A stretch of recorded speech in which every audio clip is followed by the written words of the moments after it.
Well, I am convinced that challenging times either bring out the best or the worst in us. It seems those are the seasons we either step up or fall apart. In those times of crisis, we either become more selfless or selfish. Maybe it's true all the time, and it's just more obvious in those times of crisis. Recently, I've found myself drawn to stories of humanity during times of war. Maybe it's because of what's going on in Ukraine. Maybe it's because I just recently learned the history of the North Platte Canteen and the way that the women and men here served the soldiers who stopped by on the railroad. Or it could be because I have a son who's planning to go into the military. But this week I came across one of those stories that really stuck with me. It came from World War II in the Shantung compound. Now, Japan had been conquering different areas in Asia, and in the midst of it, not only did they take soldiers prisoners, but all foreigners. And so they would take everyone and put them in these compounds. Businessmen, teachers, missionaries, it didn't matter. They were all put in what was essentially a minimum security prison. And the conditions there were often rough. They seldom had heat, they didn't have running water, and usually very few supplies. But about Christmas time in Shantung, they had a delivery that came from the Red Cross with all of these care packages. And the soldiers actually took all the care packages and gave them to the prisoners and said, "You distribute them how you feel fit." Sounds like a really easy problem, right? You just take however many packages and split them among however many people are there. But that's not what happened. Some of the Americans who were in charge kept them all for themselves, saying it was a gift from the American Red Cross, so only the Americans deserved it. But a few of the missionaries said that that wasn't what they were supposed to do, and so they gave away all of their rations to others. And soon there were other people in the camp who followed suit. And before it was all said and done, everyone in the camp had a care package. Now, today's scripture reading is a little bit like that story as well. Of all the stories from David's life, this scene at the Wadi or Brook of Bashor is probably not one that stands out to you. Honestly, until I read a book from Max Lucado called Facing Your Giants, it was not one that I ever paid attention to either. But now I think it may be my favorite story. See, David's been running from Saul for almost a decade now. And in chapter 27, things get so overwhelming that he and his men actually switch sides and join the Philistines. He would raid all of these foreign towns and bring back everything from the raids, give it to the king of Gath and say, "I took this from the Israelites," so he could gain favor with them. And right before today's text, the Philistines and the Israelites have just lined up for this huge battle. And David and his men go to the battle lines as well and line up on the side of the Philistines. Of course, some of the other commanders on the Philistine side don't know if they can trust him. Maybe he'll switch sides in the middle of the battle. And so the king of Gath sends David and his men home to Ziklag. That's where the reading today picks up. David and his men make this more than 60-mile hike, 3 days in full armor, back to their home. But when they arrive, their home is gone. Everything burnt to the ground. Their wives, their children, their livestock, everything taken by raiders. Now, the irony of the situation is this is exactly what David has been doing to other communities. But now it's happened to them, and as you can imagine, the men are devastated. Verses 3 and 4 says, "When David and his men saw the ruins and realized what had happened to their families, they wept until they could weep no more." We may not have experienced a situation like that, but maybe we can understand that sort of sadness. Only it doesn't take long for their sadness to morph into anger. Someone needs to pay, and their rage turns towards David. When things go wrong, there are these times that we want someone to blame. And David, as a leader, seems like the right target for this, right? After all, isn't he the one that brought them here? Isn't he the one that led them off on these raids? Isn't he the one that took them to battle and left their wives and children unprotected? David knows he's in trouble, and he makes the first wise decision he's made in a while. Verse 6 says, "But David found strength in the Lord his God." If you've been doing the Bible reading challenge with us a chapter a day, maybe you picked up on this. And if so, congratulations. I didn't see it until I started doing research this week. But it's been more than 4 chapters and nearly 2 years since David is called on the Lord. I mean, David wrote more than 70 Psalms we still have in our Bible, but from everything we can tell, during this season, his pen is silent. He knows God is to be his refuge, but in the midst of the struggles, he forgot. But today, he shows us this lesson that is so important to all of us. That no matter how long it's been, no matter how far we've wandered, all we have to do is turn around and God is right there. David prays and talks to God and finds strength, and he convinces the men to go on after their families. They take off double time trying to catch up with these raiders, hoping to do their best.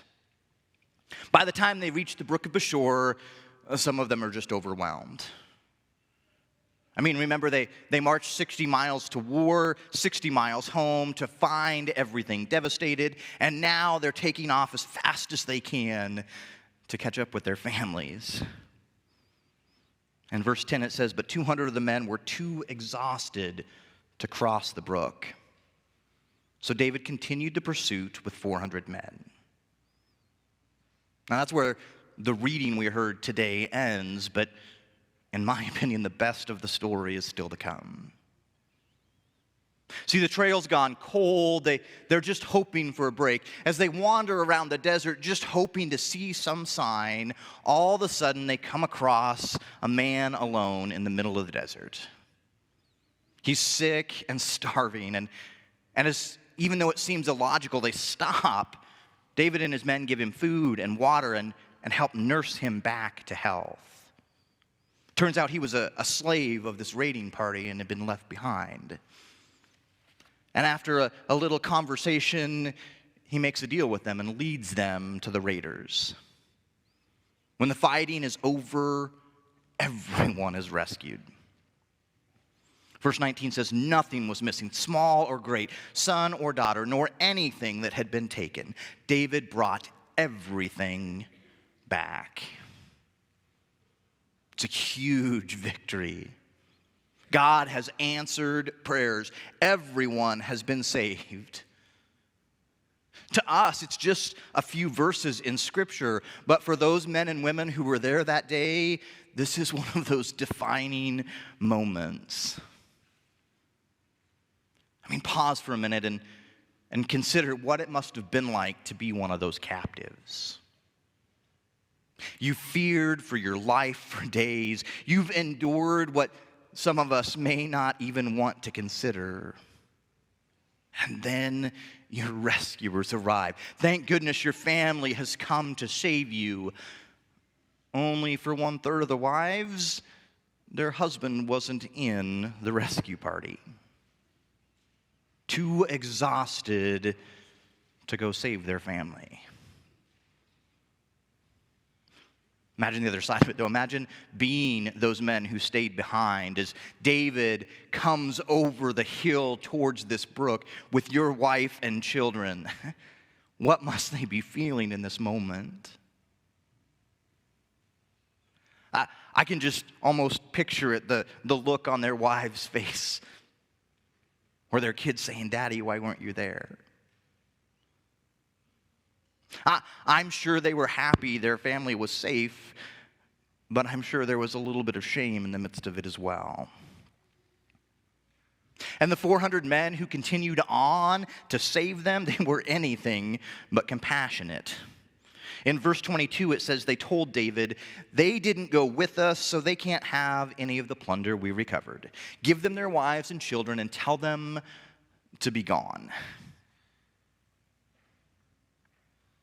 If we're honest, there are times we have that sort of reaction. There are times when the people around us have let us down, that they haven't done the things we had hoped they would do.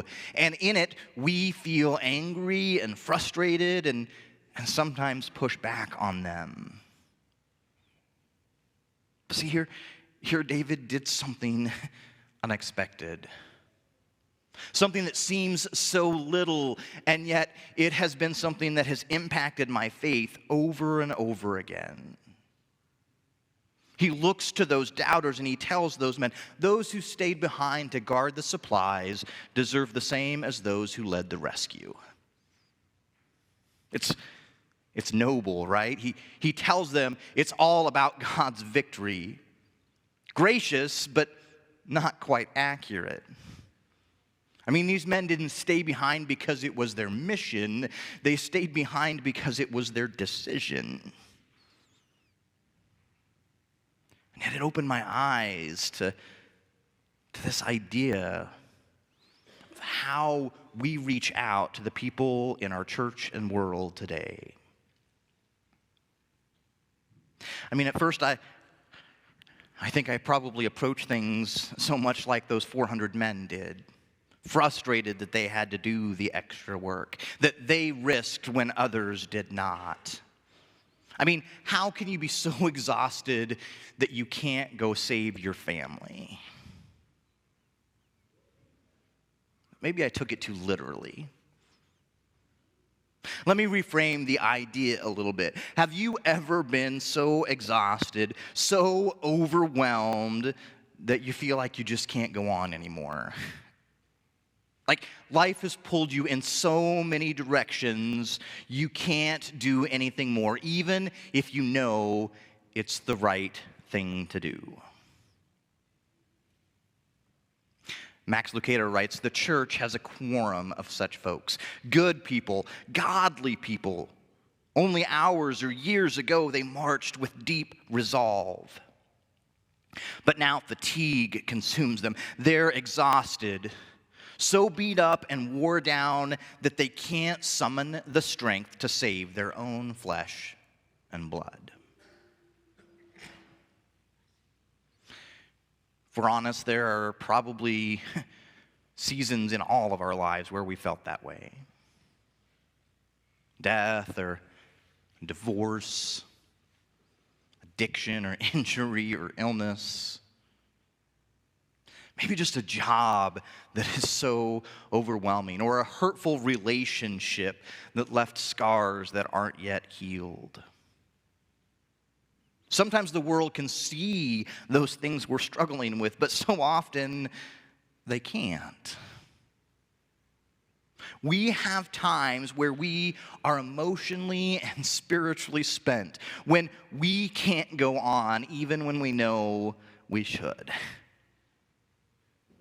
And how we are treated during those times, well, it can have this huge impact on our life and our faith. I was a prodigal growing up for many years, and even though I went to church every week, it didn't really click for me until college. And I had this great campus minister who would share his own experiences and how his life had been influenced by Christ. And he shared a story once about a young man who came to him kind of at his lowest point, hitting rock bottom. He was a college-age kid. He'd struggled with some abuse. He'd struggled with drugs and addiction. And now he was in some legal trouble as well. And in the midst of that moment, he realized he needed something more. So he went to talk to a pastor. My campus minister talked with him and shared with him and prayed with him, but really encouraged him the place to go is church, where you can be loved on and cared for. And so reluctantly, he agrees to meet my campus minister at a church in town that Sunday. Now, this is a kid who has probably never walked into church for anything but a funeral in his life. Tattoos up and down his arms and across his neck, and he walks into church and he goes into the sanctuary where one of the ushers comes over to him and knocks his hat off and says, "Please be respectful in here." I know the intent was good, right? But for this young man who was at the bottom, that was it. He picked up his hat and walked out the door. Our campus minister caught him and said, "Where are you going? Where are you going?" And he says, "If your God cares more about my hat than me, I don't need it." How we treat people matters. Those little moments that we don't even know how important they are can shape someone's life forever. See, David wrote dozens of psalms that talk about God as our refuge. And I think God has intended the church to be that modern day refuge for us. A brook of Bashor where we can find rest when life is overwhelming. In Exodus 33, God told Moses, "My presence will go with you and I will give you rest." In 2 Samuel 7, God told David, "I will give you rest from your enemies." Or maybe the most known that we talked about already today, Matthew 11:28. When Jesus says, "Come to me, all who are weary and carrying heavy burdens, and I will give you rest." The reality is there are people who are worshiping with us this weekend who have hit that plopping point, who have just been so exhausted by life, they don't know how to go on. People who came here hoping to find just a little bit of rest and recovery from the storms of life. And our smile, our hug, our listening ear can be the way they experience God's grace. Maybe we don't know their situation. Maybe we can sense their frustration. But in worship and in life, God continues to put people in our paths who simply need a little rest. Lucado goes on to write, David did many mighty deeds in his life. He did many foolish deeds in his life. But perhaps the noblest was this rarely discussed deed. He honored the tired soldiers at Brook Bashor. But I'll add one more piece to the story, I guess. Part of honoring those who are exhausted means there are seasons of life we have to carry an extra load. See, for the 400 men who went and led the rescue, they were not gracious, but they did the work. Maybe we can do both. Help carry someone's load in their tough seasons and show them grace as well. I know we don't want to be taken advantage of, I get it, but maybe, just maybe, the extra work we do gives some exhausted and overwhelmed person a much-needed break. You tired and overwhelmed? Rest in God's presence. And if you're not, maybe you can help someone else find a little rest today as well. Amen.